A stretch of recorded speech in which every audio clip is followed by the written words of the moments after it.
You're listening to the Options Insider Radio Network, the home of the Options Podcast. For more quality options programs, visit theoptionsinsider.com or search for Options Insider Radio Network in your podcast provider of choice. Listeners can also access all of our programming through our mobile app available in the iTunes and Google Play stores. Select programs are also available via live stream at mixlr.com/options-insider. That's mixlr.com/options-insider. Don't forget to follow along with your favorite programs and submit your own questions for the hosts at twitter.com/options, stocktwits.com/options, facebook.com/theoptionsinsider, or via questions at theoptionsinsider.com.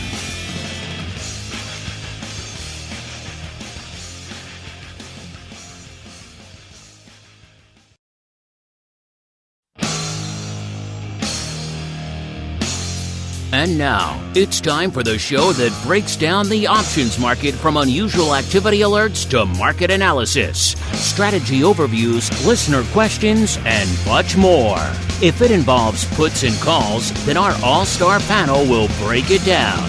It's time to hit the Option Block with your host, Mark Longo from the Options Insider Media Group, and co-hosts Uncle Mike TOSAW from St. Charles Wealth Management, along with Mark the Greasy Meatball Sebastian and Andrew the Rock Lobster GIOVINAZZI from OptionPit.com. And now, get ready to hit the Option Block. All right, everybody, that rockin' bit of tunage means it is time to rock out once again with everyone's favorite bi-weekly source for all things options related. Yup, it's time for the old OB, a.k.a. the Option Block, a.k.a. the show that kicks off our broadcast week here on the old Options Insider Radio Network. Remember, if you like what you hear for this program, for the network, wherever you get all of our content, maybe this direct feed just for this show, maybe it's for the entire network, maybe it's on Spotify or YouTube or Apple Podcasts, wherever you get our show, make sure you keep those reviews coming so new folks can continue to discover and indeed enjoy and indeed benefit from the network, more important than ever in these troubled times. So wherever you listen, make sure you keep those reviews coming. Keep those questions and comments coming too. We do love to hear from you guys. My name, of course, Mark Longo from theoptionsinsider.com, as well as, of course, in the aforementioned network. And because we're kicking off our week here with the old OB on Monday, we like to mix it up a little bit, shake it up a little bit, get the blood pumping, get the juices flowing, and also make our co-hosts here dance through some hoops for a little bit, just for fun.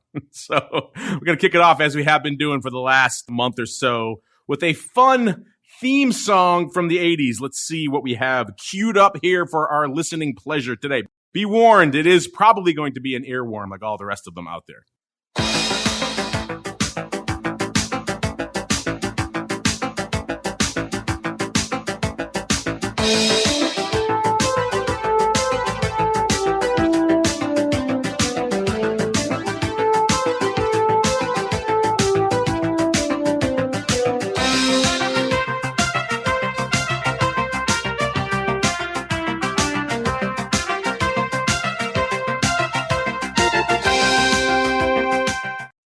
I can listen to that the whole show, but just want to get the juices flowing a little bit harder this week, because you'll notice it didn't say the name of the show in the intro. We made them easy to begin with, but now we're going deeper, going darker, going a little bit more high speed, shall we say, to throw a little bit of a clue out there. I do believe I went to the Rock Lobster last time and he got it wrong, and Uncle Mike got it right. So you know what? It's his turn again anyway, and he got it right, so he gets a bonus. Why not? So Uncle Mike TOSAW from St. Charles Wealth Management, A, welcome back to the program on this not at all Uncle Mike Day, and B, what is your guess for that fine program, sir? I got to be honest, I don't know that one, but I'm going to take a guess, and I'm going to say Airwolf. Wow, interesting. You know what? We don't need another guess. You are correct, sir. Yes. How did you guess that? Wow, I'm impressed. I really thought that all right, what would Longo be playing? I tried to go inside of your head and think of something that you might like that I might not be super familiar with, and that's where I came up with that. You'd be careful going inside my head, sir. It's a dark place. But you get bonus points. Wow, Airwolf, that was a good pull. That was a little bit of a back catalog selection. Yet another reason why the 80s were one of the best decades for shows and movies and games. Because even back then, TV shows, they had theme songs. They don't even have those anymore. They go right into the show. They have a little bit of a blip, and that's it. They can't bother to waste time setting up the theme of the universe. But back then, everything did. And they were all awesome, including Airwolf. So, Mr. Rock Lobster, a.k.a. Andrew GIOVINAZZI, once again, you don't get to guess. I have a feeling you probably wouldn't have guessed that one anyway. But A, welcome back to the program. B, were you at all familiar with that fantastic show known as Airwolf, sir? I have to say, I don't think I ever saw one episode of Airwolf. I don't think I did. It's not. I was guessing Knight Rider, to be honest. It sounded kind of Knight Rider. We already did Knight Rider. Oh, we did. I'm not going to give you the same one. We did the A-Team as well, so we have done a couple of those staples. Knight Rider, or I should say Airwolf, similar category to Knight Rider in that it was a very advanced vehicle. This time it was an attack helicopter that hid inside a volcano. If that's not the most 80s thing on the planet, I don't know what is. So with that beautiful airworm all stuck in our heads, let's keep on rolling right on into the trading block. It's time to break down the latest topics, trades, and trends in the world of options. It's time for the Trading Block.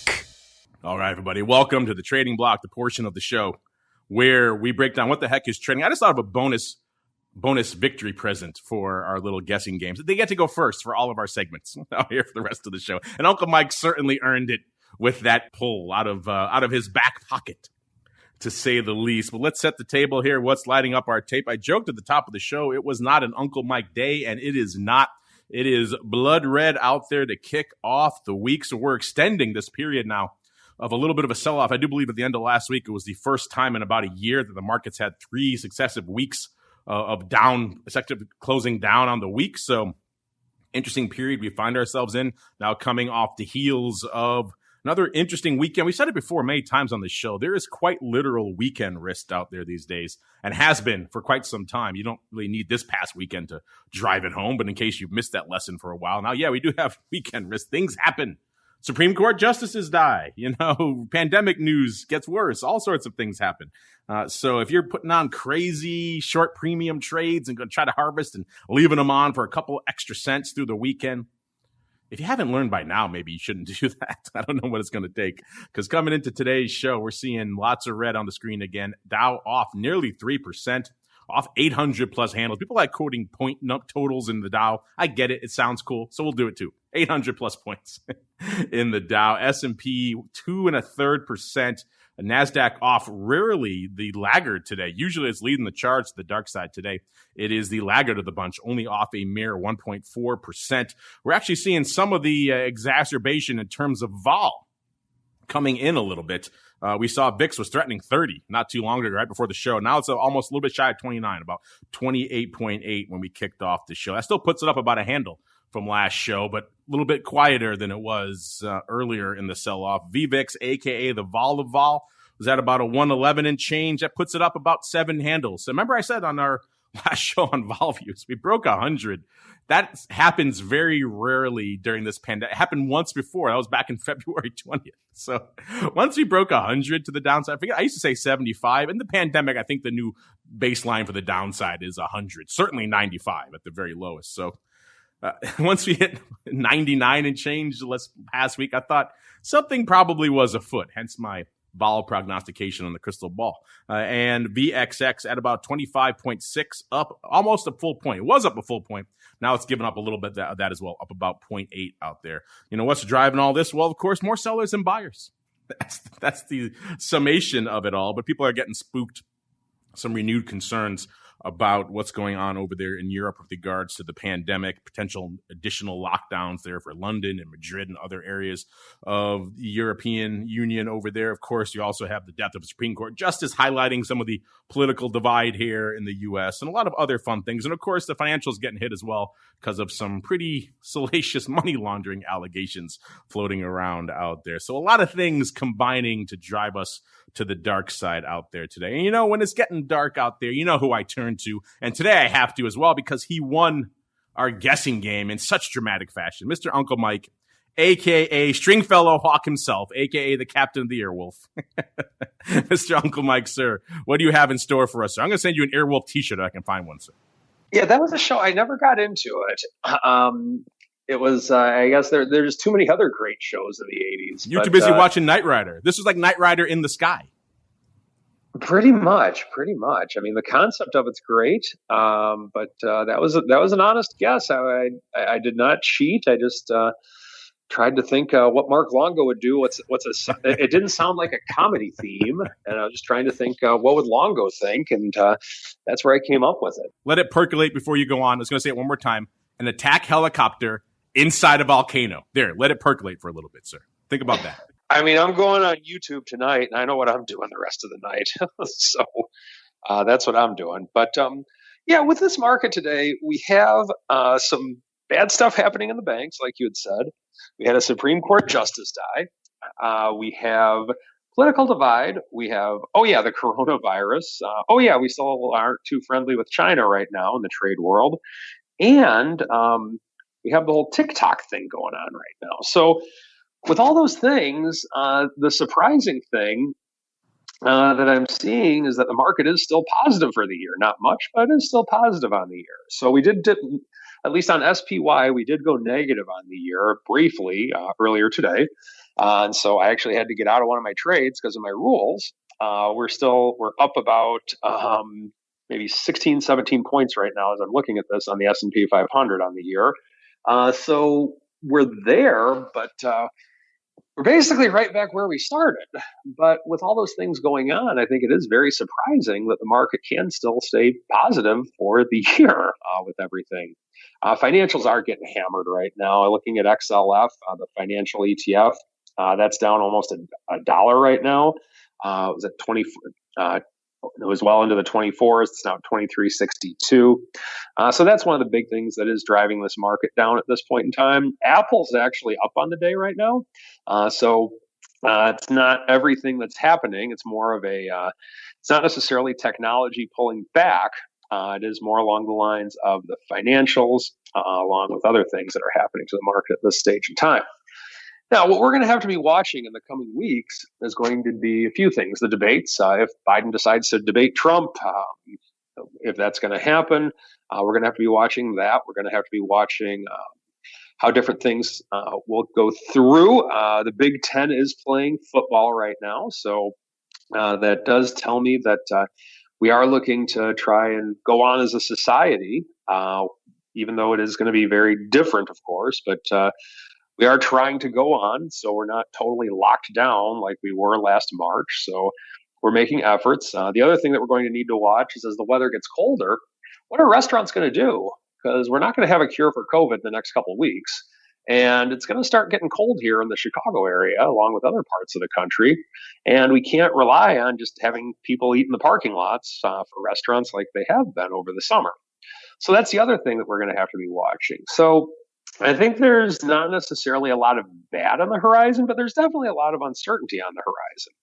And right now, we're back to where we started on the year for the most part with the S&P 500.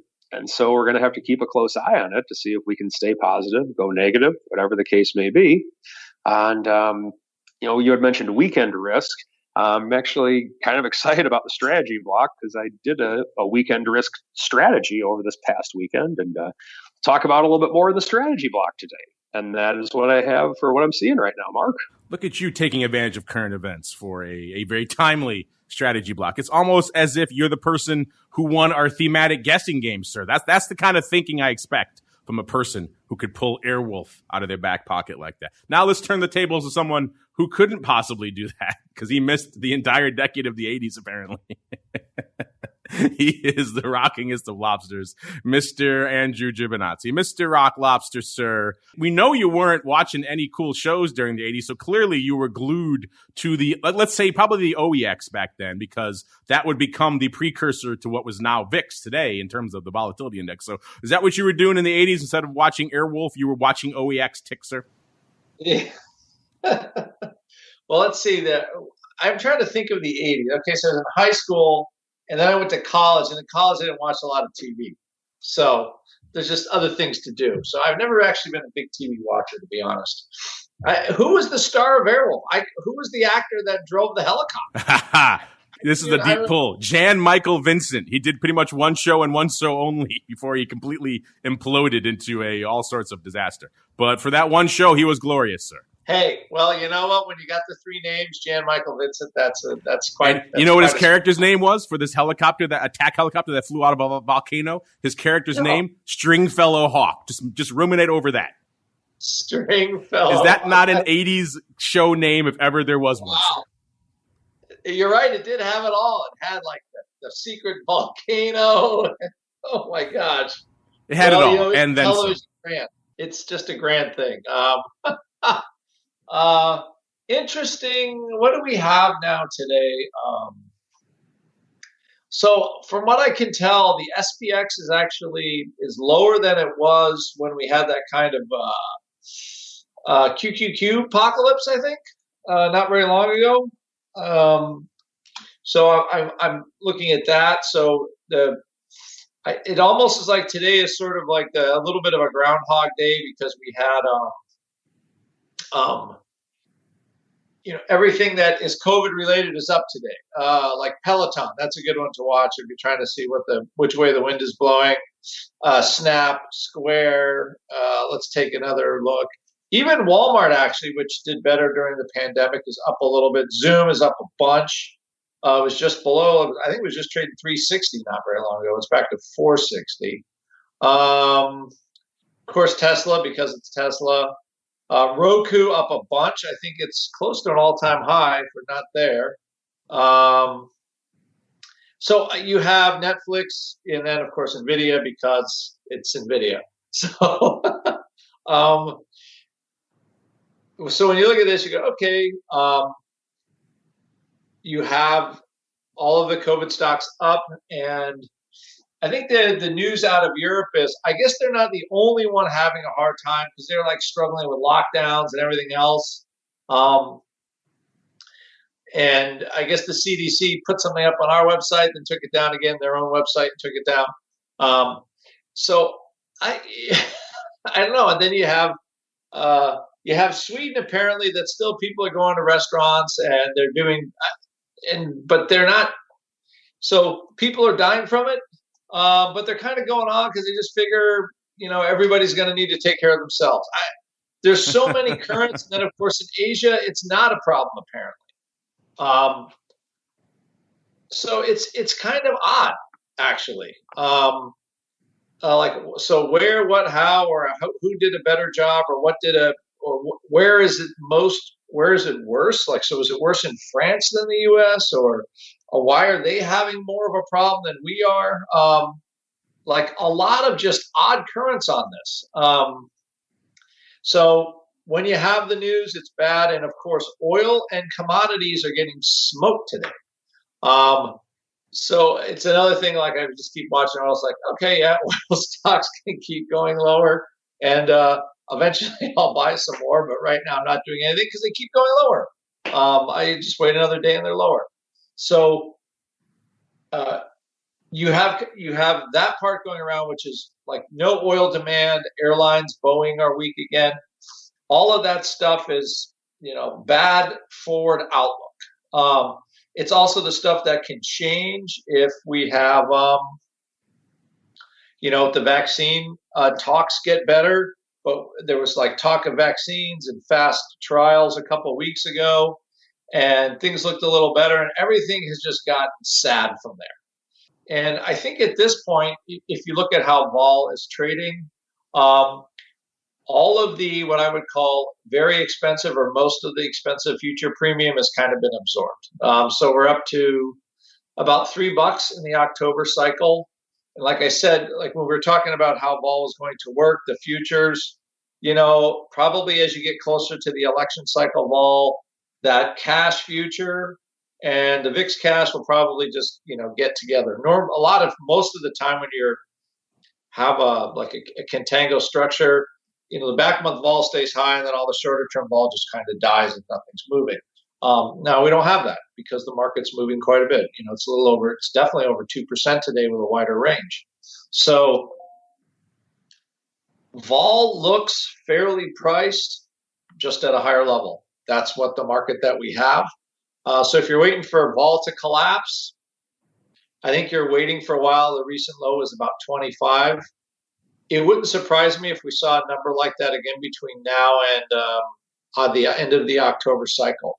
I would not hold out for a whole lot lower than that, just because of the continued amount of uncertainty. So, but you did have a cash move. It was actually over 30.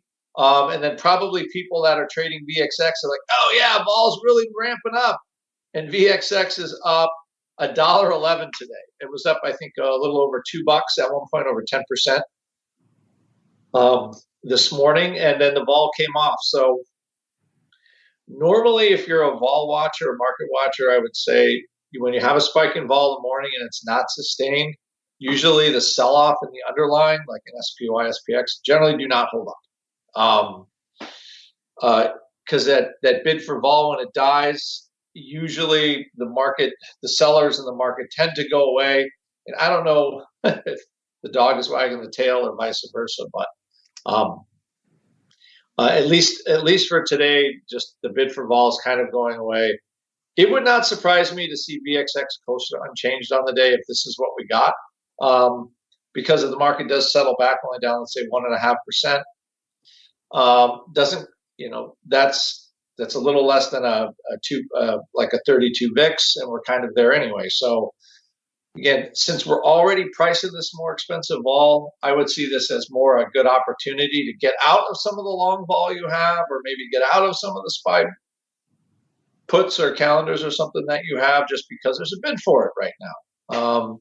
And you don't know how long this will last.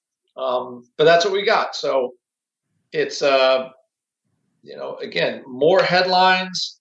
Like, the market does not like the more COVID headlines. It's like fatigue with this stuff, but it's still here and it's not going away. So until they figure out a way to deal with it, or for us to get the case count down, even though the mortality is much better than it was, I would say 4 months ago, when the doctors kind of were just figuring it out. I think they're doing a better job with it now. But we certainly haven't come to the place where we can continue to operate without any, basically with all the social distancing measures and all that stuff. It's like, it feels like it's not going to go away by December of this year. It's going to be with us for a little while longer until it's not. So, and then we have the election, and the Supreme Court justice died, and just add more stuff to the to the pile. Yes, the ongoing dumpster fire that is 2020 continues. Speaking of fires, actually, before I get to some other breakdowns here, I do believe the meatball is moving soon down to Texas. If he isn't in the process already. A lot of listeners have been sharing interesting weather updates about all things Texas, including today, where apparently 2 national disasters are converging right around Austin. We have the smoke from the wildfires swooping down now into Texas, and also there's this third tropical storm hitting Texas just this year, Tropical Storm Beta, also rolling in over Austin apparently, and it's sucking in the wildfire smoke, and it's making a giant wildfire smoke hurricane going through Texas. So good luck to the meatball in his new digs down there in Austin. One thing about Chicago, yeah, it gets cold here, but we don't have wildfire fueled hurricanes floating around out here. What we do have, though, is a wee bit of trading activity, though perhaps not as much as you might assume, given everything the Rock Lobster and Uncle Mike just broke down here. VIX coming into, as of a few minutes ago, actually, just a tick under 250,000 contracts. That's actually pretty light, even though the ADV is also ticked down a little bit as well. It was over 400K. Now it's back down below it just a little bit, 397,000 contracts. So despite all the things going on out there, what Rock Lobster just broke down over there, VIX can't really find a footing on the volume front out there. SPY is the other side of this coin, though. SPY can find some volume to the tune of about 3.75 million contracts as of just a few minutes ago. That puts it within spitting distance of its ADV already. The ADV is 4.33 million contracts. So SPY pretty much on fire. The S following suit in its limited capacity these days at about 870,000 contracts. The ADV is now a wee bit shy, or I should say a wee bit north of a million, about 1.17 million. So it's creeping back up there slowly but surely. The Q's 820,000 contracts, the ADV 1.5 million. So the Q's actually relaxing a little bit, which is probably not surprising given the fact that the broad index is kind of relaxing. It's not leading the dance to the dark side this time. And the small caps, Russell 2000, are leading a dance in terms of volume. 480,000 contracts already on the tape. The ADV out there is 433,000. Small caps are leading the dance today, though, off nearly 4%, 3.95% right now. So that's a lot to unpack. Small caps, we've been talking about this on TWIFO for a while now. It's kind of the secret out there lurking in this 2020 market. Everyone talks NASDAQ and S&P, and rightfully so. But small caps kind of have their own thing going on out there, and it's been fascinating to watch. If you like a vol index, listeners, you like a product that has a little bit of vol to it, you can do a lot worse than checking out small caps and our old friend RVX out there. Hopefully, sometime in the near future, we'll see RVX make a return to the tradable product front. If 2020 doesn't do it, if 2020 doesn't get SIBO to say, hey, maybe we should relist RVX, and I don't know what the heck it's going to take, because there's a lot of vol to be found out there in all things small cap. All right, let's move on out to what's going to be found in our top 10 out there, most active options today. Cost you $190,000 to break into the top 10, so that's pretty decent paper. That gets us to our old friend Roku out here. I haven't seen Roku in the top 10. Remember, for a while there was a perennial top 10er, and then the pandemic hit, and it seemed like Roku kind of got forced out by a bunch of other names, but making its presence felt again in the top 10 at $190,000. Then we go all the way. We're already over 200K by number 9, listeners. That's American Airlines at $204,000. Number 8, NEO out there on the Chinese electric car front, $220,000. I got a feeling electric car is going to be a bit of a theme today. Then we got number 7, GE. Again, GE back in the top 10 as well after a bit of a hiatus, $223,000. That's actually tied with number 6, Bank of America, also $223,000. Number 5, good old Softy. A lot more scuttlebutt coming out about what the heck happened with that TikTok deal. Were they told that they wouldn't approve a Microsoft bid, so they gave the deal instead to a Trump supporter in Larry Ellison and Oracle? A lot of skullduggery sounds like going on behind the scenes on that deal. So maybe some of that contributing to the, also I think Microsoft buying Bethesda today, I do believe, in ZeniMax. So making more inroads into the game publishing out there. So interesting stuff. About 250,000 contracts, 254,000 on the tape as of a few minutes ago. Number 4, AMD, another perennial top 10. It's like kind of the return of the top 10ers, return of the all-stars out here today. AMD, 267,000 contracts on the tape. Number 3, Nikola. You know what's going on out there.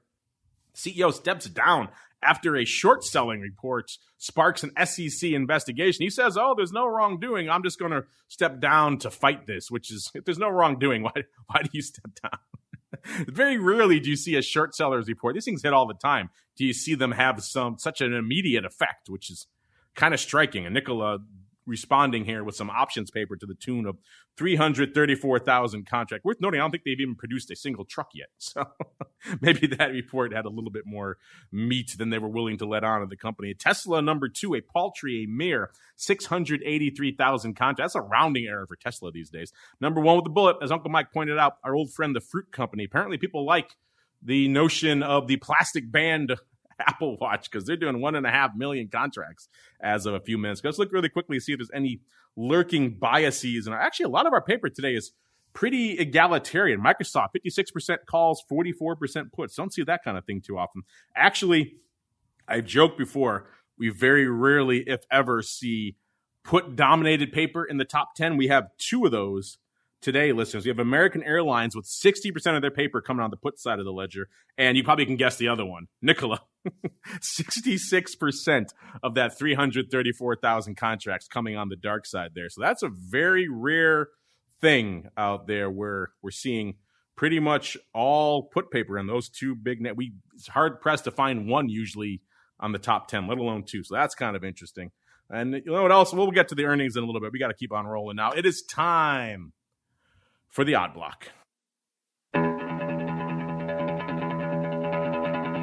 It's time to break down the most interesting, unusual, and downright questionable options activity that's been identified by theoptionsinsider.com.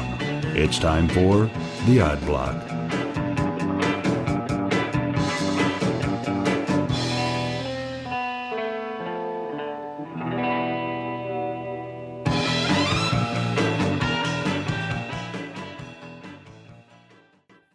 All All right, everybody, welcome to the Odd Block, the portion of the show where we get weird, we get wild, we get even wilder than Uncle Mike guy pulling Airwolf out of his back pocket over there. Let's see who our Eye of Sauron found for us today. Oh, this is one we haven't talked about in quite some time here on the Odd Block. This is Six Flags, ticker symbol appropriately enough, Six. They of the theme park fame out there. Trading today, $22.28, off about $1.50 or over 6%, about 6.5%. So not a good day for Six Flags. If you know what they do, you can probably guess it hasn't been the best year for them either. A year ago, Six Flags was trading well north of where it is right now, about 50, almost 52, 51.60 out there. And they kind of lurked, and they started selling off in phases, actually, towards the end of last year. I know they've had some financial problems out there as well. They got down to about 42 and change in November. Then they sold off again in January down to 35.5. So this graph looks like a series of steers going down here. And then if they kind of hovered at that level for a while, then we know what happened in February, listeners. It was at about $39 in February, and then the bottom fell out, got down to $8.75. Of course, hard to operate a theme park business when no one can go outside or do anything and no one wants to congregate in large crowds or really touch anything. And those are all kind of central to the theme park experience. So they kind of languished there for a while. Then they had a brief rally there up to about 27 and change in May. This is one of the few names. Actually, I take it back. It did hover at that level again at June 8th. So it did top out around June 8th, around 27 and change again.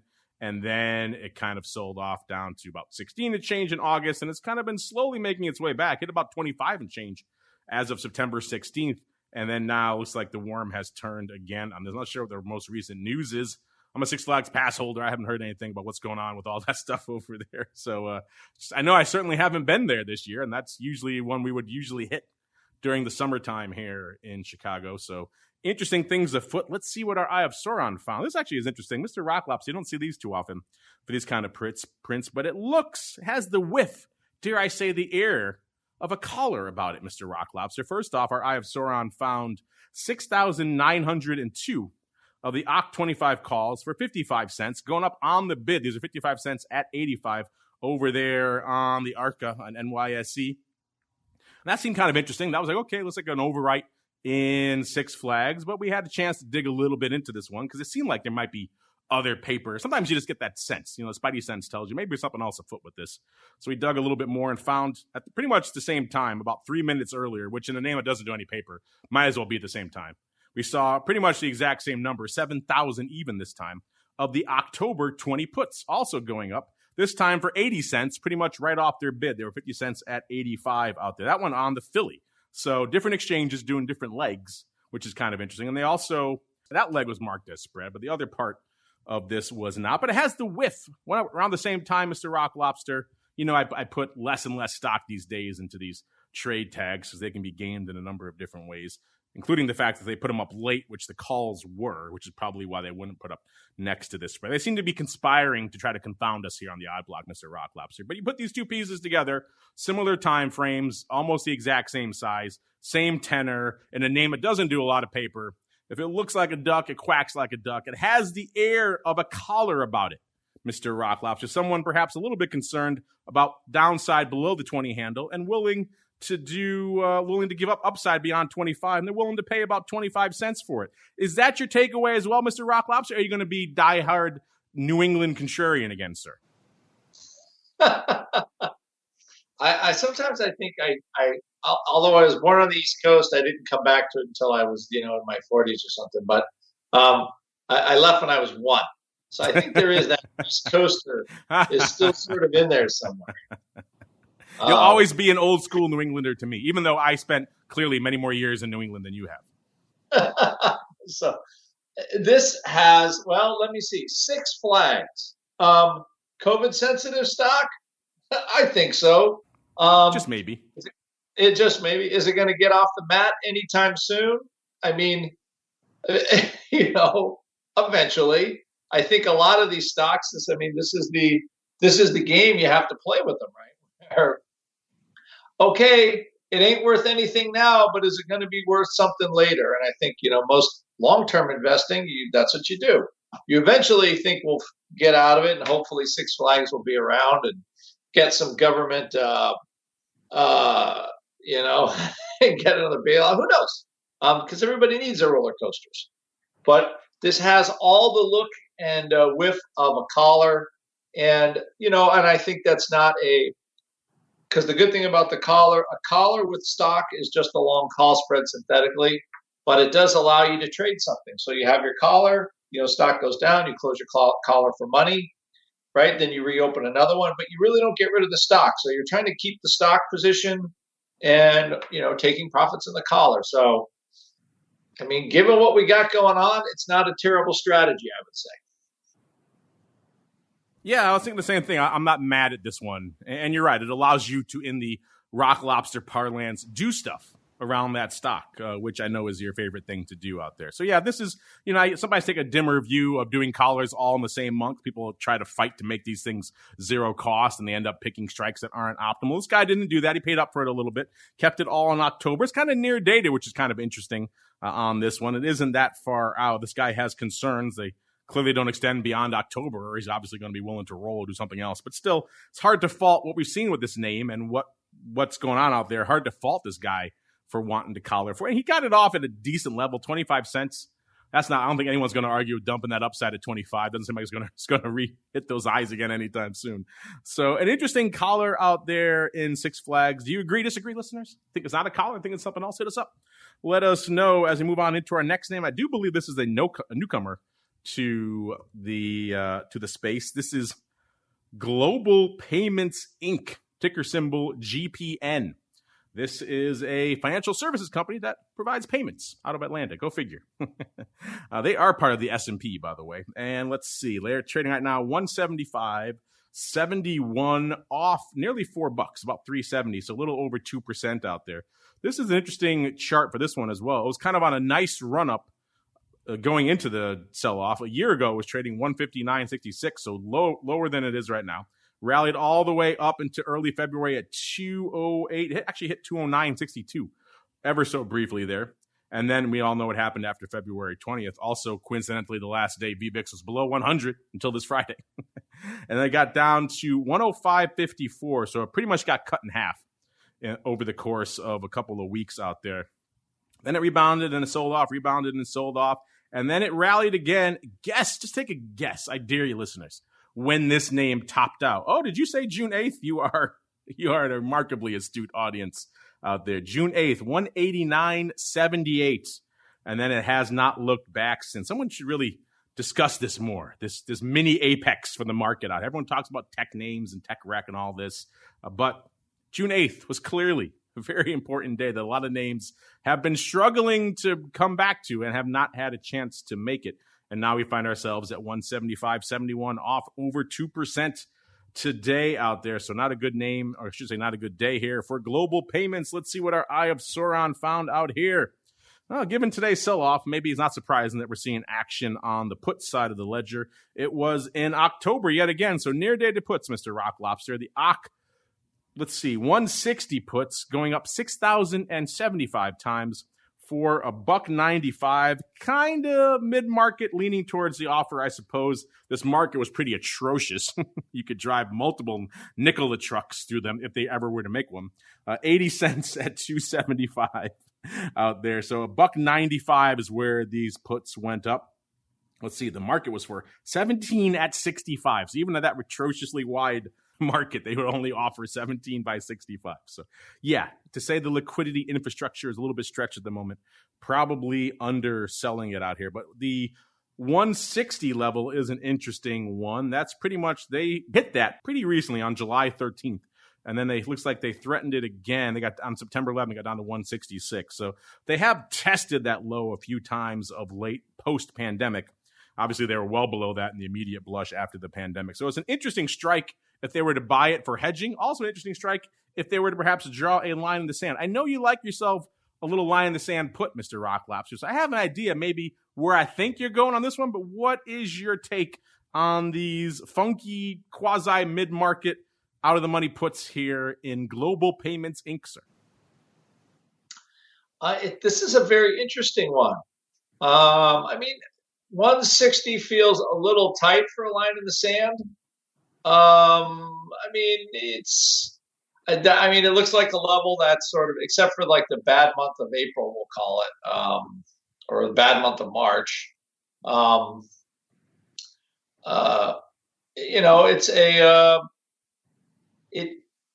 It's it looks like a good place to like purchase protection. I think like a mid-market put like that, I would assume that paper sold it just because of the pricing. Like, I don't know if a liquidity provider would sell that strike like that. But let's see, you got earnings. It's kind of before earnings. Maybe there's an earnings change. It just has the whiff and feel of somebody selling the puts, and there's a 185 bid to buy them back and a 225 offer too. So it has that, it has that flavor. It has the kind of the sell to put flavor. Although it's a little bit more aggressive than your average line in the sand put, but still, it's 10% down to pay. But there's really no real vol to speak of, so it's hard for me to believe that they actually took that liquidity out. So I still think the customer sold them. That's kind of the bottom line there.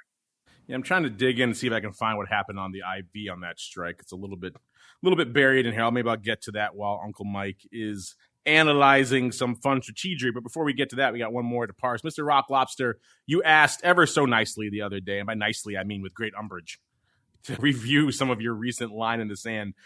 We've analyzed here on the old Odd Block some of your line in the sand put analysis. So we're going to go back in the Wayback Machine, all the way back to July 30th. Oh, the heady days of summer, where we talked about a line in the sand put in Equitable Holdings, ticker symbol EQH. Let's see, at the time we profiled 4,500 of the AUG 17 half puts going up for 22 cents out here, 4,500 times.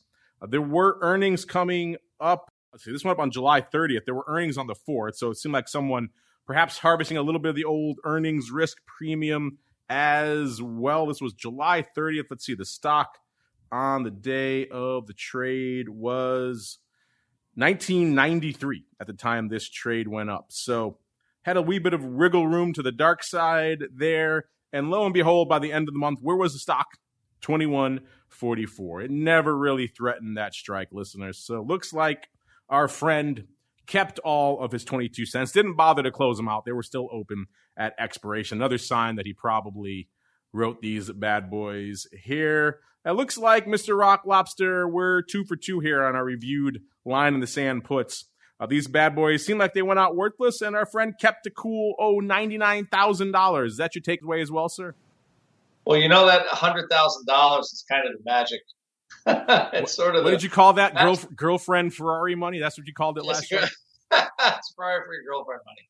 I don't know where I keep coming up with that, but it seems to be the right now. I'm looking at the although the global payments puts above are substantially more than that, almost $2 a contract, 6,000 times. So that's a little bit bigger chunk of change.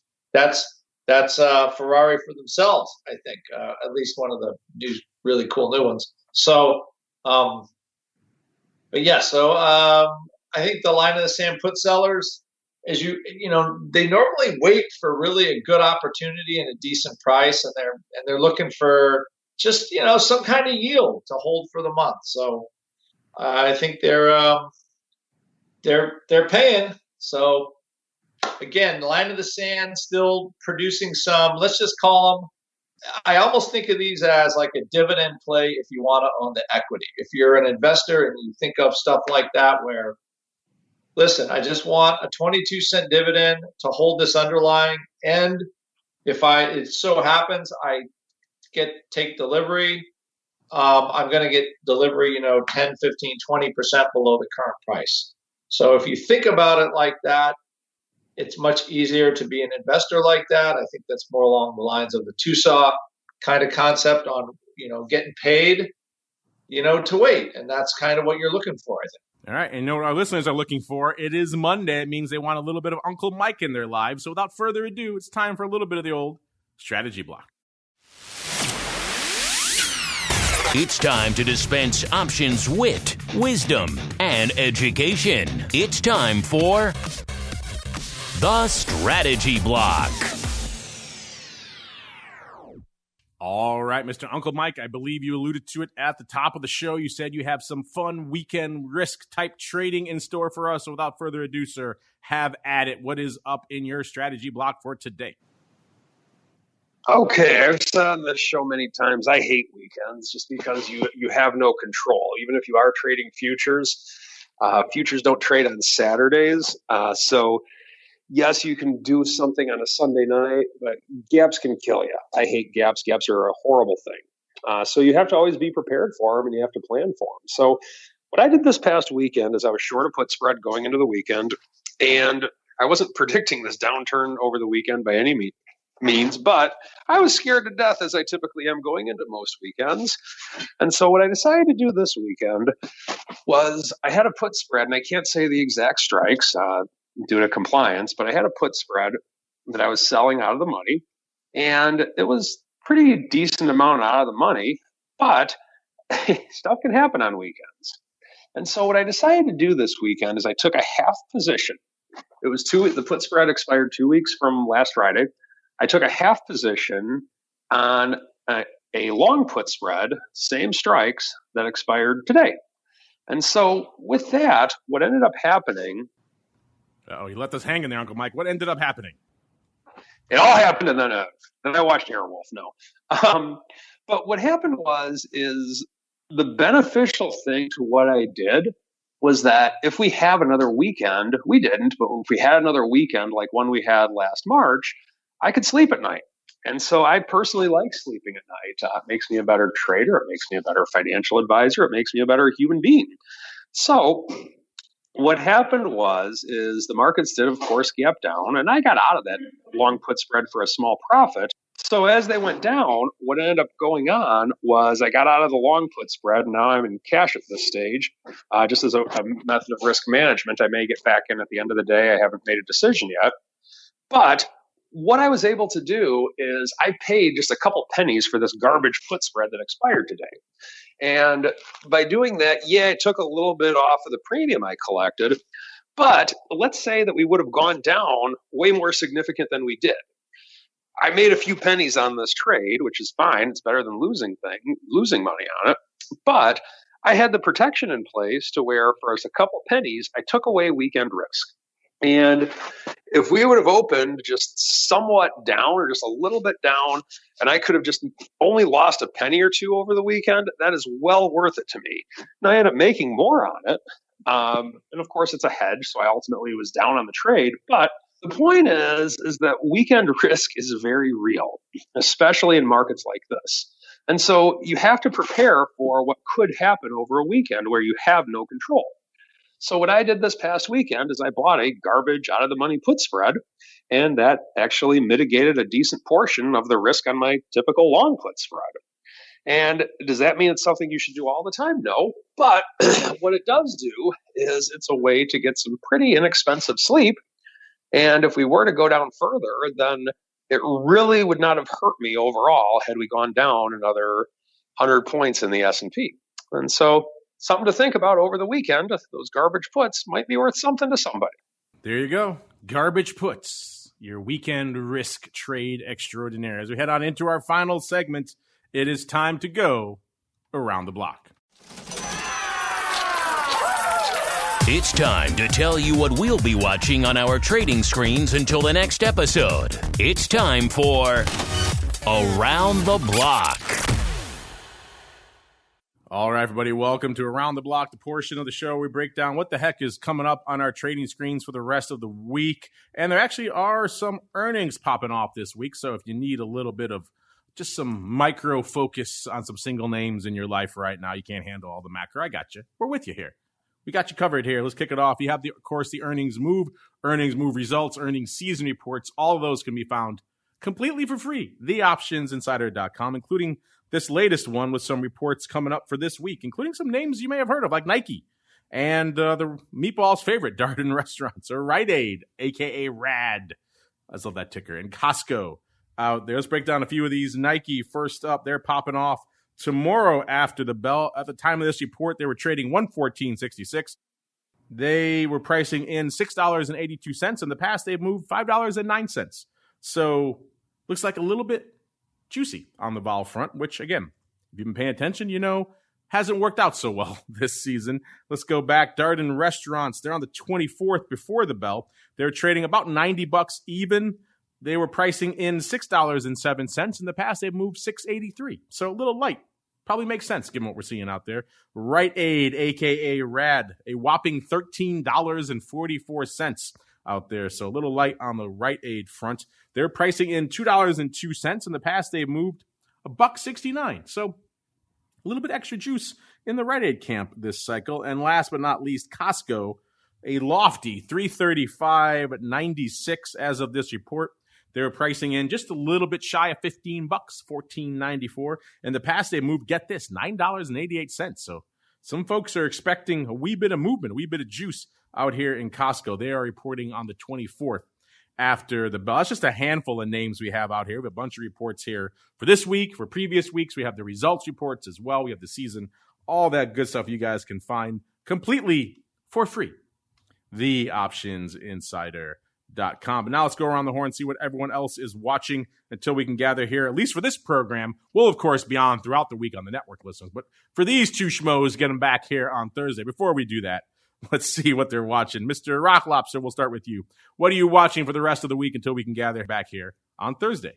Again, just vol, COVID, same stuff. Just seeing how everything responds and if this the COVID stock rally can keep up. So as of right now, they're all looking pretty solid. Apple is wavering a little bit. We'll see, but you know, as of right now, that and to see what the actual results are, because again, I think there's a lot more cases. They're testing more and more cases, but the death part doesn't seem to be as bad. So you know, the market used to care about that. We'll see what happens next. We will see what happens next, indeed. Mr. Uncle Mike, same question for you, sir. While you're not out there slinging the weekend risk, what is on your radar until this Thursday, sir? Just watching to see if we can hold the open for the year on the S&P 500. I think that's a major thing, as I talked about on this show a lot this year, quite frankly. And watching, everything else, Supreme Court justice nominees, watching the Republicans and Democrats complain about how, we should wait till the election. Oh, no, we didn't do it way last time. Watching all the political banter and watching pretty much everything. Including, perhaps, a few episodes of our beloved Airwolf in between. Of course, that music, listeners, means we come to the end, at least of this show. But don't worry, there's more coming up later here. Just today on the network, got the Crypto Rundown. Tomorrow, of course, Interview Tuesday. Back on the docket, Education Wednesday. Got Boot Camp, OPR, all the way through to Thursday with Twifo and the old OB again, kicking off again on the end of the week. On Friday, more fun stuff sprinkled in throughout there as well. So a lot of fun stuff to stay tuned and stay glued to throughout the week. But before we go, let's go back around the horn the way we just came. Let's start with Uncle Mike, sir. Folks are intrigued. They want to learn more. Maybe they want to call you up, talk about weekend risk. Where should they go? What should they do? stcharleswealth.com. Feel free to contact me at any time. I'll be more than happy to tell people what I'm doing right now to protect against downside risk. There you go. Find out what he's doing to protect against downside risk over there at stcharleswealth.com. And the rockingest of lobsters, Mr. Andrew GIOVINAZZI, when you're not out there missing all the television that was the 80s. If folks want to reach out to you and talk a little bit of vol, where should they go? What should they do?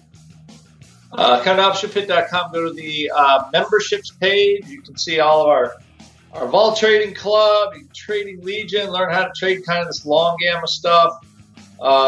Sharp bets for more directional trades, and then the vol edge is a vol direction. So there's, you can subscribe to Trading Ideas. They're all doing pretty good this year. You can also get education, join our pro chat room, all that kind of stuff. So you just come on by and let us know what you'd like to do. Let them know what you like to do. Of course, the place you do that, optionpit.com. is the place to go. On behalf of the rockingest of lobsters and the uncleest of Mikes, I do. Someone write in and said he says that now as well. So I'm sorry for impacting your vernacular out there, listeners, and indeed myself. I want to thank all of you out there for downloading, streaming, subscribing, for sending in such great questions. We'll get to a bunch of you on Thursday. Don't you worry. And we'll see you back here throughout the week on the network. Remember, if you like what you hear on the network, keep those reviews coming. It's more important than ever for new folks to continue to discover the network in these crazy times. And we'll see you back here throughout the week, including crypto in a little bit, and right back again on Thursday for more of the Option Block.